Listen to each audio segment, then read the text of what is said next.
You know, a lot of folks dream about leaving the city behind. The constant noise, the rush, the endless to-do lists, it can all get overwhelming. Sometimes you just want to step away from the chaos and find a place where you can breathe, think, and just be yourself. They just crave a simpler life, one that's a bit closer to nature. It's not just about escaping, but about rediscovering what really matters: quiet moments, meaningful connections, and a sense of belonging to the world around you. Building a house out in the wild, well, that's a huge challenge, no doubt about it. It takes grit, patience, and a willingness to learn new things every single day. But the rewards are just as big, but honestly, it gives you a real chance to live freely and really connect with the world around you. Out here you can slow down, listen to your own thoughts, and find a deeper sense of purpose. It's about finding some peace and purpose in this fast-paced world we live in. When you're surrounded by nature, you start to notice the little things: the sound of the wind, the way sunlight filters through the trees, the calm that settles in your heart. Just imagine waking up to the sound of birds instead of traffic, the gentle light of dawn, the fresh scent of pine, and the promise of a new day. These are the moments that make it all worthwhile. Picture yourself breathing in fresh air, surrounded by tall trees. Every breath feels cleaner, every step feels lighter, and you start to feel more alive than ever before. That's the true allure of the wild, right there. It's a place where you can reconnect with yourself and the earth, far from the distractions of modern life. It calls out to those of us who are searching for a different pace of life. For anyone who's ever felt out of place in the city, the wild offers a new beginning, a chance to write your own story. Building a home in nature, it's a real journey. Every log, every nail, every moment spent working brings you closer to a dream that's truly your own. It's about using your own hands and skills to create something from scratch. There's a special pride in knowing you built your shelter, your sanctuary, with your own effort.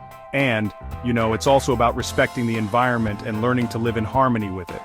When you build with care and intention, you become part of the landscape, not just a visitor.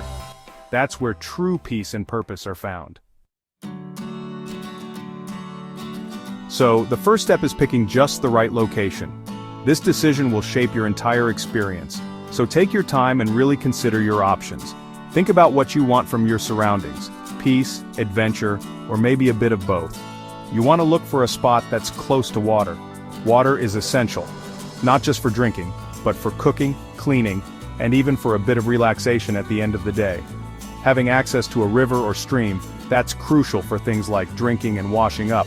It also means you won't have to haul water long distances, which can be exhausting and time-consuming. The land itself should be flat enough to build on. That's important.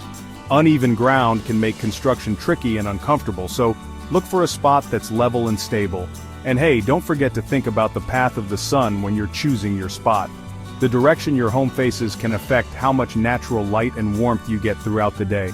You'll want sunlight hitting your house for warmth and maybe even a bit of energy. Sunlight can help keep your space dry, comfortable, and inviting, especially during colder months. Natural shelters are something to keep an eye out for too. Large rocks, hills, or even dense clusters of trees can offer protection from wind and storms, making your site safer and more comfortable. Trees can give you shade and protect you from the elements. They also add beauty and a sense of peace to your surroundings, and can even provide a bit of privacy. Before you get started building, it's important to clear the land carefully. Take your time to plan out what needs to be removed and what can stay to benefit your new home. Only clear what you really need, so you respect the environment. Preserving as much of the natural landscape as possible helps maintain the ecosystem and keeps your site beautiful. This part involves removing trees and underbrush, and it sets up the foundation for your new home.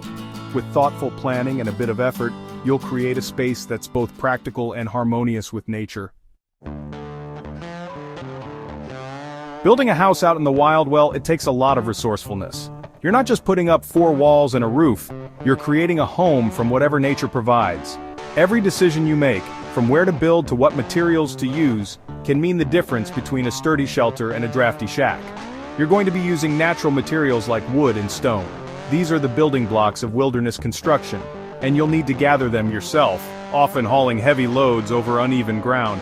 Trees are your main building material for sure. Choosing the right ones, straight, strong, and healthy, makes all the difference in how long your shelter will last. Cutting them down safely is absolutely essential. It's not just about getting the wood you need, but also about protecting yourself and the forest around you. Axes and saws, those are going to be your best friends out there. They're the tools that turn raw trees into usable logs and beams. An axe is great for felling trees, while saws help you cut the logs down to just the right size. Each tool has its own job, and learning to use them efficiently saves you time and energy. You've got to use these tools with skill and care, that's for sure. A single mistake can mean wasted materials or even injury, so patience and precision are key. And you'll need other tools too, like hammers, nails, and rope. Each one plays a crucial role in holding your structure together and making sure it stands up to the elements. Hammers are important for building a strong structure, letting you drive nails deep into the wood so everything stays put even in rough weather. And you use nails to secure those wooden planks together, making sure your walls and roof won't shift or collapse. Rope? Well, that's essential for lifting and securing logs, no question about it. It's also handy for making temporary scaffolding or lashing beams together when nails just won't do. Mastering these tools and materials is the first step to turning the wild into your new home. Building a house in the wild is, honestly, a team effort. Working together, well, it just makes the job easier and faster. Plus, it's a whole lot safer to have others around in case of accidents. Communication is really key when you're problem solving out here.